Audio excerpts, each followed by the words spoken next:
पुन्हा एकदा सगळ्यांना नमस्कार. मी ॲडव्होकेट राकेश सत्वे, संस्थापक संचालक आरास academy of education and career या माझ्या स्पर्धा परीक्षा मार्गदर्शन आणि प्रशिक्षण अकॅडमीच्या माध्यमातून मी पुन्हा एकदा आपल्या सगळ्यांचं मनापासून स्वागत करतो. विद्यार्थी मित्र मैत्रिणींनो, पालक हो, मागील काही दिवसापासून आपण एक संवाद मालिका सुरू केलेली आहे. स्वची ओळख आणि स्वच्या अस्तित्वातून निर्माण होणाऱ्या आनंददायी जीवनाच्या प्रवासासाठी आपण हा प्रवास सुरू केलेला आहे. सो मित्रांनो, आजच्या चौथ्या भागामध्ये पुन्हा मी आपल्या मनापासून स्वागत करतो. मित्रांनो, विद्यार्थी मित्रांनो, मैत्रिणींनो, करिअरच्या दिशेने वाटचाल करण्याकरिता आपण हा संवाद साधत आहोत आणि विविध करिअरच्या दिशा विचारात धरताना आत्ताचा हा संवाद अत्यंत महत्त्वाचा आहे. आणि बऱ्याचदा ही गोष्ट वगळली जाते. मित्रांनो, कोणत्याही जीवनाच्या अथवा करिअरच्या कोणत्याही टप्प्यामध्ये तुमचा आमचा पाया जितका मजबूत असेल, पाया जितका भक्कम असेल, तितकं आपलं जीवन, आपलं करिअर हे स्ट्रॉंगली आपलं उभं राहू शकतं. सो मित्रांनो, या सगळ्याचा विचार करता आरास academy of education and career या माझ्या अकॅडमीच्या माध्यमातून आपण या स्पेशल विशेष संवाद मालिकेची सुरुवात केली. तर पुन्हा एकदा मी आपल्या मनापासून स्वागत करतो. मित्रांनो, मागच्या भागातीलच मुद्द्याला आपण पुढे घेऊन जाण्याचा प्रयत्न करूया. सो आपण हे मागच्या भागामध्ये विशेष करून लक्षात घेतलं की आपल्याला आपली ताकद, आपली कमतरता, आपल्यामध्ये असणाऱ्या संधीच्या जागा आणि आपल्याकडे असणारे धोके हे समजून घेतले तर खऱ्या अर्थानं आपल्याला आपल्या स्वची ओळख झाल्याशिवाय राहणार नाही. परंतु मित्रांनो, हे सगळं बरोबर आहे. स्वची ओळख झाली, स्वच्या ओळखीबरोबर आपण आपल्या करिअरची निवड केली, मग ते कोणतंही असू दे. विशेषतः मला आवडणारं किंवा मी तुम्हाला सजेस्ट करेन की मित्रांनो, तुम्ही कोणत्या तरी एका स्पर्धा परीक्षेची तयारी करायलाच हवी. भले ती MPSC असेल, UPSC आयोगाच्या माध्यमातून असेल किंवा सरळ सेवा परीक्षा असतील किंवा मित्रांनो कुठल्याही तत्सम स्पर्धा परीक्षेची तयारी करा, कारण स्पर्धेचं युग आहे. आणि मित्रांनो, स्पर्धा परीक्षेचे क्षेत्र काही फक्त MPSC आणि UPSC पुरतं मर्यादित नाही राहिले. तुम्ही कोणत्याही वरिष्ठ पातळीवर कुठलंही एज्युकेशन घेण्यासाठी जा, पदवीचं शिक्षण घ्यायला जा, प्रोफेशनल एज्युकेशन घ्यायला जा. मित्रांनो, कोणत्या ना कोणत्या एंट्रन्स एक्झामला तुम्हाला सामोरं जावंच लागतं. पण मित्रांनो, ती पात्रता परीक्षा म्हणजे नक्की काय, तर ती सुद्धा एक स्पर्धा परीक्षा. तुम्हाला त्यामध्ये चांगले गुण मिळाले तर तुम्ही मेडिकल साईडमध्ये जाऊ शकता. म्हणजे नीटला चांगले मार्क मिळाले तर तुम्हाला मेडिकलला जाता येईल. तुम्हाला JEEला चांगले मार्क मिळाले तर तुम्ही इंजिनिअरिंग साईडला जाऊ शकता किंवा तुम्ही CET मध्ये चांगला परफॉर्मन्स केला तर तुम्हाला चांगलं कॉलेज मिळू शकेल. त्यामुळे मित्रांनो, स्पर्धा परीक्षेचे क्षेत्र हे सगळीकडे ऑलमोस्ट व्यापलेलं आहे. त्यामुळे तुमच्या मनात शंका नको. परंतु असं जरी असलं तरी माझ्या विद्यार्थ्यांच्या मनामध्ये अजून एक महत्त्वाचा न्यूनगंड आहे, तो मला काढून टाकायचा, तो मला ठेवायचा नाही. मित्रांनो, तुम्ही आम्ही निवडलेल्या क्षेत्रासाठी आता फक्त तुमच्याकडे सर्टिफिकेट्स किंवा मार्क्स असून उपयोगाचं नाही. म्हणजे तुमच्याकडे असणारे सर्टिफिकेट्स, तुमच्याकडे असणारे मार्क्स करिअरची जडणघडण करण्यासाठी उपयुक्त ठरणार नाही किंवा ते आता कामी पण येणार नाही किंवा आणि ते पुरेशी ठरणार नाही. बरं, मग याचा अर्थ असा होतो की आणि जर तुम्ही असा काही विचार करत असाल की मी मार्कांच्या जीवावर आणि सर्टिफिकेटच्या जीवावर मी माझं करिअर उभं करू शकेल, तर मित्रांनो मैत्रिणींनो, ती धोक्याची घंटा आहे. ते दिवस आता संपलेत. मग आता तुमच्या मनात येईल की सर, माझ्या स्वची ओळख करून घेतली. मागच्या 3 भागांमध्ये जे आपण चर्चा केली, जो आपण संवाद साधला, त्यामध्ये आपण आपल्या स्वतःची ओळख करून घेतली. मित्रांनो मैत्रिणींनो, मग त्या स्वच्या ओळखीनंतर आता आवश्यक काय, स्वच्या ओळखीनंतर कोणत्या तरी क्षेत्रामध्ये स्वतःचं ध्येय निश्चित करा. कोणत्या तरी क्षेत्र निश्चित करा. APJ अब्दुल कलाम कायम म्हणायचे की you have a great aim. तुमच्याकडे एक सर्वोत्तम ध्येय असलं पाहिजे. मित्रांनो, जे ध्येय तुम्ही निश्चित केलेलं आहे, समजा उदाहरण घ्या की स्पर्धा परीक्षेतून प्रशासकीय अधिकारी होण्याचं ध्येय तुम्ही उराशी बाळगलेलं आहे किंवा समाजसेवेचं व्रत तुम्ही उराशी धरलेलं आहे आणि प्रशासनात तुम्हाला अधिकारी होण्याची तुमची इच्छा असेल, तर मित्रांनो मैत्रिणींनो, मग आता काय करायला लागेल, तर तुम्ही लक्षात घ्या, शिक्षणावरच तुम्ही तुमच्या जीवनाची दिशा निश्चित करण्याची स्वप्न आता विसरून जा. त्यासाठी तुम्हाला त्यासाठी तुम्हाला आता निवडलेल्या क्षेत्रासाठी, निवडलेल्या करिअरसाठी स्वतःला घडवणे आवश्यक आहे. म्हणजेच विविध कौशल्य आत्मसात करावी लागतील. मित्रांनो, ही कौशल्य तुम्हाला तुमच्या जीवनाच्या प्रवासामध्ये, तुमच्या करिअरच्या प्रवासामध्ये अत्यंत उपयुक्त पडते बरं का. आणि विशेषतः कोणत्याही स्पर्धा परीक्षांमध्ये उपयोगी अशा मूलभूत कौशल्यांना आत्मसात करणे किंवा ती शिकणे, यालाच आपण व्यक्तिमत्व विकसन असा शब्द वापरतो. तुम्ही पर्सनॅलिटी डेव्हलपमेंट असा शब्द ऐकला असेल मित्रांनो. आणि म्हणून हा व्यक्तिमत्व विकसनाचा भाग, ज्याला आपण कौशल्य आत्मसात करणं असं म्हणतोय मित्रांनो, हा अत्यंत महत्त्वाचा गाभा किंवा या करिअर घडवण्याच्या प्रक्रियेतला महत्त्वाचा दुसरा टप्पा आहे.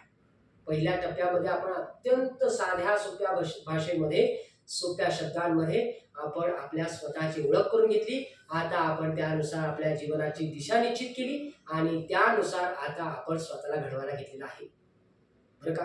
एखादा चित्रकलेमध्ये उत्कृष्ट असेल, एखादा कार्पेंटर म्हणून उत्कृष्ट असेल, एखादा क्रिएटिव्हिटीमध्ये उत्कृष्ट असेल, एखादा अभ्यासामध्ये गुणवान असेल, एखाद्याला मेडिकल क्षेत्रामध्ये जाण्याची इच्छा असेल, कोणाला प्रशासकीय अधिकारी होण्याची इच्छा असेल, विशेषतः प्रशासनात अधिकारी होण्यासाठी ज्या स्पर्धा परीक्षांचा विचार आपण करतो, ज्या MPSC किंवा UPSC आयोगाच्या माध्यमातून घेतल्या जातात, त्यासाठी जो मूलभूत कौशल्यांचा अभ्यासक्रम आहे त्याला मी व्यक्तिमत्व विकसन असंच म्हणतो. आरास academy of education and career या माझ्या अकॅडमीच्या माध्यमातून आपण स्वतंत्रपणे फाउंडेशन कोर्स कंडक्ट करतो. स्वतंत्रपणे अगदी 8वीला असलेला विद्यार्थी सुद्धा आतापासूनच स्वतःमधील कौशल्यांना घडवायला घेऊ शकतो. म्हणून स्वतःमधील कौशल्यांना घडवण्यासाठी, त्या कौशल्यांना, त्या क्षमतांना आत्मसात करण्यासाठी आरास academy of education and career या माझ्या स्पर्धा परीक्षा मार्गदर्शन आणि प्रशिक्षण अकॅडमीच्या माध्यमातून आपण स्वतंत्रपणे फाउंडेशन कोर्स चालवतो, ज्याचा अभ्यासक्रम म्हणजे व्यक्तिमत्व विकसन होय. आणि म्हणून तो महत्त्वाचा आहे बघा. कोणत्याही परीक्षांमध्ये यशस्वी व्हायचं असेल तर तो महत्त्वाचा फॅक्टर आहे मित्रांनो. कोणत्याही क्षेत्रामध्ये मित्रांनो तुम्हाला यशस्वी व्हायचं असेल तर पहिलं काम काय, तर तुमच्याकडे आवश्यक असणारी कौशल्य, ज्याला आपण स्किल्स म्हणतोय, आणि क्षमता, ज्याला आपण ॲबिलिटीज बोलतो, त्या दोन्ही गोष्टी आपल्याकडे असायला पाहिजे. म्हणजे फक्त आणि फक्त मार्कांच्या आणि सर्टिफिकेटच्या जोरावर मी जर माझ्या करिअरची दिशा निश्चित करत असेल तर मित्रांनो थांबा, तुमचा विचार चुकीचा चालू, तुम्ही चुकीच्या पद्धतीने विचार करता आणि कदाचित तुमचं असा विचार करणं धोक्याचं असू शकतो. मग तुम्ही म्हणाल सर आपल्याकडे काय असायला पाहिजे, तर निवडलेल्या क्षेत्रासाठी आवश्यक ती कौशल्य मित्रांनो, मैत्रिणींनो आत्मसात करता आली पाहिजे. आणि ती आत्मसात करणे, ती शिकणे म्हणजेच व्यक्तिमत्व विकसन होय. आणि ती आपल्याकडे असायलाच पाहिजे बरोबर ना. मग आधी आपल्या स्वतःची ओळख करून घेतली, मग आपण आपला गोल सेट केला, म्हणजे आपलं ध्येय निश्चित केलं, आपलं करिअर निश्चित केलं. आता त्या करिअरच्या दृष्टिकोनातून स्वतःला घडवण्याची पहिली पायरी म्हणजे पुस्तकी अभ्यास नव्हे, निवडलेल्या क्षेत्रासाठी आवश्यक ती कौशल्य गोळा करणे, निवडलेल्या क्षेत्रासाठी आवश्यक त्या क्षमतांचा विकास करणे. मित्रांनो, मैत्रिणींनो, विशेषतः माझ्या स्पर्धा परीक्षार्थींसाठी हा महत्त्वाचा टप्पा आहे. आणि आरास अकॅडमीमध्ये स्पर्धा परीक्षेमधून प्रशासकीय अधिकारी होण्याची इच्छा असणाऱ्या विद्यार्थ्यांसाठी प्रामुख्याने फाउंडेशन नावाचा कोर्स चालवला जातो, ज्याच्यामध्ये अनेक कौशल्य शिकवली जातात. त्यातली काही उदाहरणामध्ये मी तुम्हाला आता सांगणारच आहे. तुम्ही म्हणाल सर कोणती कौशल्य असायला पाहिजे, मित्रांनो स्वाध्याय कौशल्य किंवा ज्याला तुम्ही अभ्यास कौशल्य म्हणा, त्याला तुम्ही स्टडी स्किल्स म्हणा, म्हणजे अभ्यासाचं वेळापत्रक तयार करणे बरं का, त्या दृष्टीने माइंड मॅप तयार करणे, स्वाध्याय कौशल्य, स्वतःचा बरं का, स्वतःकडे आलेला कोणताही विषय समजून घेण्याची क्षमता, स्टडी स्किल्स आपल्याकडे असायला पाहिजे, ती डेव्हलप करता आली पाहिजे. विशेषतः स्वयं अध्ययनासारखं कौशल्य सुद्धा आपल्याकडे असायला पाहिजे. सेल्फ स्टडी स्किल्स असायला पाहिजे. नेवर गिव्ह अप आपण म्हणतो, बरोबर आहे, नेवर गिव्ह अप, पण नेवर गिव्ह अप ॲटिट्यूड फक्त असून चालणार नाही मित्रांनो, मैत्रिणींनो. त्याला जोड द्यावी लागेल स्वयं अध्ययनाची, सेल्फ स्टडीची, बरं का. कारण ते स्वतःचा अभ्यास स्वतः करण्याचं कौशल्य मित्रांनो, मैत्रिणींनो, ज्याच्याकडे आलं त्याच्याकडे पेशन्स खूप चांगले येतात, बरोबर का. टाइम त्याला बरोबर माहिती असतं की आपला अभ्यास किती वेळेमध्ये, कोणत्या काळ मर्यादेमध्ये आपल्याला पूर्ण करायचा आहे. विचारांमध्ये अतिशय सकारात्मक दृष्टिकोन त्याच्याकडे यायला लागतो. बिकॉज ऑफ तो एकलव्यासारखा स्वतःहून आपल्या स्वतःच्या अभ्यासाला काय करत असतो, पुढे घेऊन जाण्याचा प्रयत्न करतो. मित्रांनो, एकलव्याने सुद्धा झाडाच्या मागे उभं राहून गुरु द्रोणाचार्यांनी कौरवांना आणि पांडवांना शिकवलेली धनुर्विद्या ही आत्मसात केली आणि मग त्यांनी स्वतःचा अभ्यास स्वतः केला. फक्त स्वतःचा अभ्यास स्वतः करणे हे सुद्धा कधी कधी धोकादायक ठरू शकेल. मार्गदर्शकाची, मेंटॉरची, प्रशिक्षकाची, गुरुची जागा ही आहेच, ती आपल्याला टाळता येणार नाही.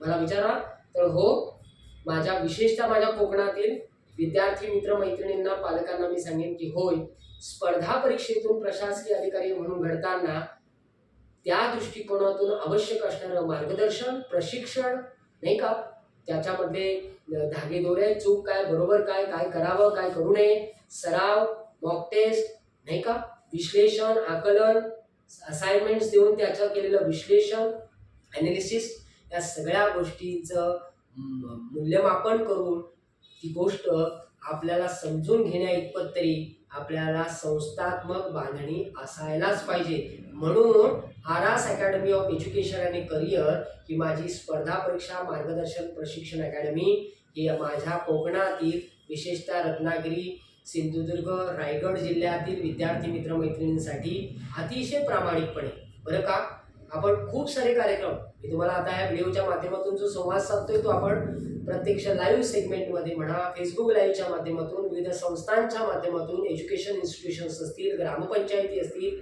बचत गट असतील, विविध संस्था असतील, प्रतिष्ठान असतील, यांच्या सहकार्यातून आपण अनेक कार्यक्रम घेतो. आणि मित्रांनो, त्याचा खूप चांगला फायदा विद्यार्थी मैत्रिणींपर्यंत आपण पोहोचवण्याचा प्रयत्न करतो.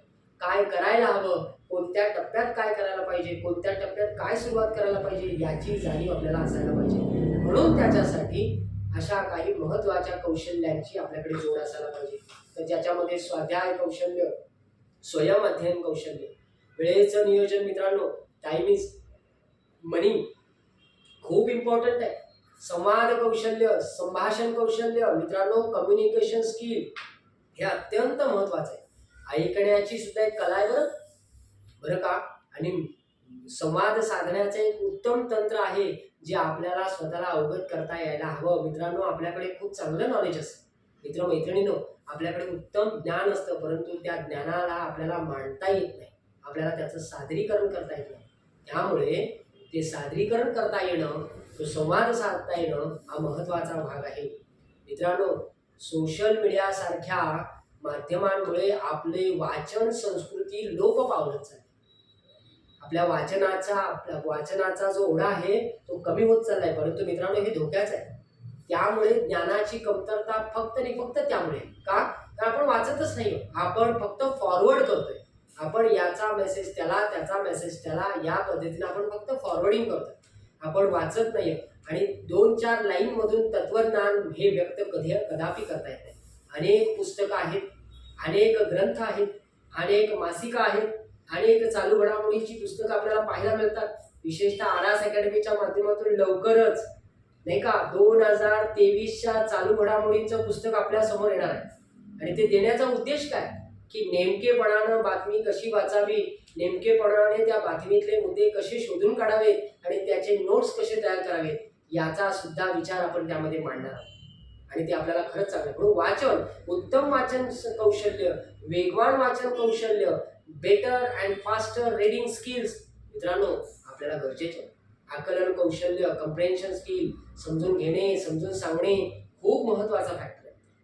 विषयाची खोली तपासणे, कौशल्यांबद्दल बोलतोय मित्रांनो. इन्सिस्ट ऑफ अंडरस्टँडिंग हे कौशल्य आहे. अचूक लिखाण, मी मगाशी म्हटलं तसं काय मांडायला पाहिजे, कसं मांडायला पाहिजे, जे मांडलेलं मला प्रत्यक्ष अभ्यासाच्या या प्रवासामध्ये उपयोगी पडेल. त्यामुळे अचूक लिखाण, अचूक मांडणी, सादरीकरणाचं कौशल्य, ज्याला आपण प्रेझेंटेशन स्किल म्हणतो. मित्रांनो, मैत्रिणींनो, सावधपणे सांगतोय की येणारा काळ तुम्ही अपडेट असाल तर तुम्हाला त्या स्पर्धेमध्ये टिकता येईल, नाही तर तुम्ही खूप मागे पडाल. मग याच्यासाठी कायम तुम्हाला वृत्तपत्रांचं वाचन करणं गरजेचं आहे. रोज किमान एक तरी न्यूजपेपर तुम्ही वाचलाच पाहिजे. लोकसत्ता असेल किंवा इंडियन एक्सप्रेस असेल, नाही का, द हिंदू असेल, टाइम्स ऑफ इंडिया असेल, अशी पुस्तकं आम्ही वाचली पाहिजे. जर त्या सोशल मीडियाचा किंवा मोबाईलचा वापर करायचा असेल, त्या नेटचा वापर करायचा असेल, तर अशा एखाद्या पुस्तकाचं वाचन करण्यासाठी, अशा एखाद्या वृत्तपत्राचं वाचन करण्यासाठी तुम्हाला करायला पाहिजे. त्याचा फायदा तुम्हाला स्वतःला अपडेट ठेवायला मदत करेल. मित्रांनो, हे एक नेतृत्व कौशल्य, लीडरशिप स्किल. मी नेहमी म्हणतो स्वतःहून पुढाकार घेणे, आणि मित्रांनो, तो त्याच्यामध्ये जो स्वतःहून पुढाकार घेतो तो आपल्या जीवनामध्ये, आपल्या करिअरमध्ये यशस्वी झालेला पाहिजे. मित्रांनो, जसं नेतृत्वाचं कौशल्य महत्वाचं आहे, तसं व्यक्तिगत आणि सामाजिक स्वरूपाचं व्यवस्थापनाचं कौशल्य सुद्धा तुम्हाला जमायला पाहिजे. सेल्फ आणि सोशल मॅनेजमेंट हे खूप इम्पॉर्टंट आहे, हे खूप इम्पॉर्टंट आहे. आणि ते ज्याला जमलं तो निश्चितपणे समाजाचं नेतृत्व करण्यासाठी पुढे येऊ शकतो. मित्रांनो, निर्णय क्षमता हे सुद्धा अत्यंत महत्वाचं कौशल्य. अचूक निर्णय घेणे, एखादी समस्या पुढ्यात आली तर समस्येचं निराकरण करण्याची क्षमता, हे सुद्धा कौशल्य अत्यंत महत्वाचं आहे. मित्रांनो, तुमची माझी पिढी ही प्रचंड फ्रस्ट्रेटेड आहे. लक्षात घ्या, त्यांना वेळेमध्ये कोणती गोष्ट नाही मिळाली तिची चिडचिड होते, अदलापड होते. मित्रांनो, अशा ताणतणावाच्या वेळेला, प्रसंगाला स्ट्रेस मॅनेजमेंट करता आलं पाहिजे, आणि हे सुद्धा एक महत्वाचं कौशल्य आमच्याकडे असायला पाहिजे. मित्रांनो, मला खात्री आहे की या संवाद मालिकेतून जोडला गेलेला प्रत्येक जण राजा घडण्यासाठीच विचार करत असेल. तो निश्चितपणे स्वतःला काहीतरी घडवण्यासाठी ही संवाद मालिका पाहत असेल, बरं का. आणि संवाद मालिका पाहताना त्याच्या मनामध्ये कायम एक गोष्ट असेल की मला या संवादातून जे ऐकायला मिळतंय, या संवाद मालिकेतून जे मला समजून घ्यायला मिळतंय, त्याचा उपयोग स्वतःला घडवण्यासाठी, स्वतःच्या कौशल्यांना वृद्धिंगत करण्यासाठी, आत्मसात करण्यासाठी तो करेल, ती करेल, प्रत्येक जण करेल. मित्रांनो, त्यामुळे उत्तम सवयी लावणे, एकाग्रता साध्य करणे, सांघिक कार्याला इम्पॉर्टंट देणे, एकट्याने नाही मित्रांनो, सर्वांनी मिळून सांघिक कार्याला, गुंतागुंतीच्या प्रक्रियेमध्ये स्वतःला out of the way, out of the box, मित्रांनो, चौकटीच्या बाहेर पडायला शिका. लक्षात घ्या, तेव्हाच आम्हाला स्वतःच्या क्षमतांची जाणीव होते. मगाशी म्हटलं मी, उत्तम सवयी कधी लागतील? संगतीने लागतील. मित्रांनो, ज्याची संगत उत्कृष्ट, त्याचे विचार उत्कृष्ट, त्याचं जीवन उत्कृष्ट. मित्रांनो, त्यामुळे आर्थिक ज्ञान आवश्यक आहे. तांत्रिक विचार त्याच्या मनामध्ये विचाराला उगम पावला पाहिजे. तथ्यात्मक विचार करता आला पाहिजे. तथ्यात्मक लॉजिक काही गोष्टींचा लॉजिकल विचार करता आला पाहिजे. What is the logic, what is the fact. मित्रांनो, अशा अनेक प्रकारच्या आतापर्यंत जी तुम्हाला कौशल्य पटापट बोलत गेले मित्रांनो, ही सगळी कौशल्य आपल्याला आपल्या जीवनाचा अविभाज्य भाग बनवता आली पाहिजे. आणि ती आजच्या काळाची गरज आहे. ती आजच्या काळाची गरज आहे मित्रांनो.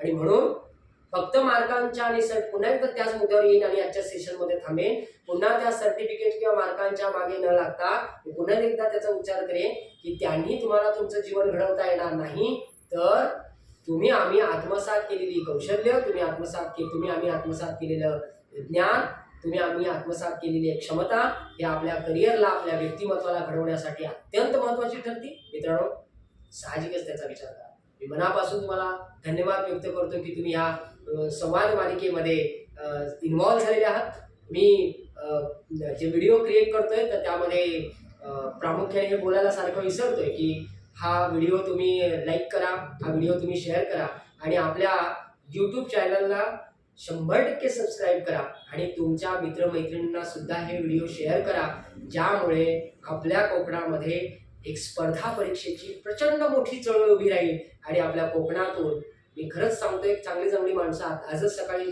एका सरपंच पदावरच्या व्यक्तीला भेटलो. त्यांनी मला असं सांगितलं की सर, आपल्या कोकणामध्ये एक दिवस असा येईल की प्रचंड मोठं वादळ असेल आणि सगळ्या स्पर्धा परीक्षांमध्ये फक्त कोकणाची मुलंच झळकतील। याचा अर्थ त्यांनाही माहिती आहे की रत्नागिरी, सिंधुदुर्ग, रायगड जिल्ह्यामध्ये क्षमता आहे, प्रतिभा आहे, मेहनत करण्याची तयारी आहे, फक्त मार्गदर्शन नव्हतं, जे आरास अकॅडमीच्या माध्यमातून योग्य, समर्पक आणि योग्य पद्धतीनं मार्गदर्शन आपण उपलब्ध करून देतोय। पुन्हा एकदा मी सगळ्यांचा धन्यवाद व्यक्त करतो आणि आजच्या या मार्गदर्शनाच्या या भागामध्ये आता थांबतो। पुन्हा आपण भेटूया पुढच्या भागामध्ये। तोपर्यंत सगळ्यांना मनापासून धन्यवाद। Thank you very much. धन्यवाद। थांबतो।